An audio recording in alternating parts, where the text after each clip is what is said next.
गंगा एक सुंदर युवती का रूप धारण किए नदी के तट पर खड़ी थी। उनके सौंदर्य और नवयौवन ने राजा शांतनु को मोह लिया था। गंगा बोली, राजन, आपकी पत्नी होना मुझे स्वीकार है, पर इससे पहले आपको मेरी शर्त माननी होगी। क्या आप मानेंगे? राजा ने कहा, अवश्य। राजा शांतनु ने गंगा की सारी शर्तें मान ली और वचन दिया कि वो उनका पूर्ण रूप से पालन करेंगे। समय पाकर गंगा से शांतनु के कई तेजस्वी पुत्र हुए, परंतु गंगा ने उनको जीने नहीं दिया। बच्चे के पैदा होते ही वो उसे नदी की बहती हुई धारा में फेंक देती थी और फिर हंसती मुस्कुराती राजा शांतनु के महल में आ जाती थी। अज्ञात सुंदरी के व्यवहार से राजा शांतनु चकित रह जाते। उनके आश्चर्य और शोभ का पारावार न रहता। शांतनु वचन दे चुके थे, इस कारण मन महसूस कर रह जाते थे। 7 बच्चों को गंगा ने इसी भांति नदी की धारा में बहा दिया। 8वां बच्चा पैदा हुआ। गंगा उसे भी लेकर नदी की तरफ चलने लगी तो शांतनु से रहा न गया। बोले, मां होकर अपने नादान बच्चों को अकारण ही क्यों मार दिया? ये घृणित व्यवहार तुम्हें शोभा नहीं देता है। राजा की बात सुनकर गंगा मन ही मन मुस्कुराई, परंतु क्रोध का अभिनय करती हुई बोली, राजन, क्या आप अपना वचन भूल गए हैं?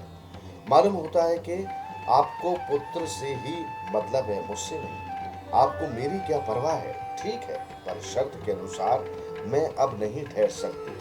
हाँ, आपके इस पुत्र को मैं नदी में नहीं फेंकूंगी। इसे अंतिम बालक को मैं कुछ दिन पालूंगी और फिर पुरस्कार के रूप में आपको सौंप दूंगी। ये कहकर गंगा बच्चे को साथ लेकर चली गई। यही बच्चा आगे चलकर भीष्म पितामह के नाम से विख्यात हुआ। गंगा के चले जाने से राजा शांतनु का मन विरक्त हो गया। उन्होंने भोग विलास से जी हटा लिया और राजकाज में मन लगाने लगे। एक दिन राजा शिकार खेलते खेलते गंगा के तट पर चले गए तो देखा कि किनारे पर खड़ा एक सुंदर और गठीला युवक गंगा की बहती हुई धारा पर बाण चला रहा है। बाणों की बौछार से गंगा की प्रचंड धारा एकदम रुकी हुई थी। ये दृश्य देखकर शांतनु दंग रह गया।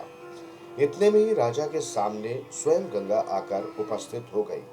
गंगा ने युवक को अपने पास बुलाया और राजा से बोली, राजन, पहचाना मुझे और इस युवक को? यही आपका और मेरा 8वां पुत्र देवव्रत है।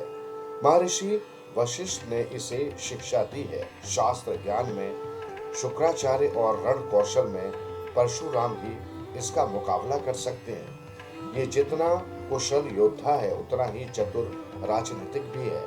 आपका पुत्र मैं आपको सौंप रही हूँ। अब ले जाइए इसे अपने साथ। गंगा ने देवव्रत का माथा चूमा और आशीर्वाद देकर राजा के साथ उसे विदा कर दिया।